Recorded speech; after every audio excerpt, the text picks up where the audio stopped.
يا صباح الخير والفل والياسمين، ازيكم عاملين ايه؟ والنهارده معايا في حلقات المتعاملين معنا واحد من الاسطوات النجارين الكبار اللي هنا في الغردقه، اللي اتشرفت بالتعاون معاه في مشروع كان اداري. كنا بنفرش شركه وطلبت التعاون معاه وما تاخرش ابدا، وطلع شغل هايل جدا وعند حسن ظننا احنا والعملاء.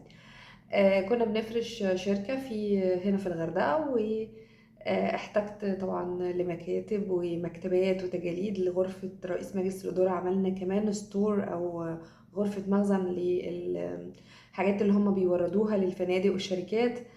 وغيرنا خالص في ديكورات الحمام، وعملنا مراية شكلها جميل جدا في الدخلة بتاعة الحمام، كبيرة وحوضين علشان استخدام الناس الموظفين.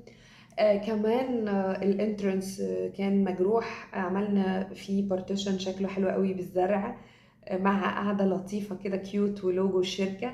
اتفرجوا على صور القسطة بتاعنا والشغل اللي عملناه معاه.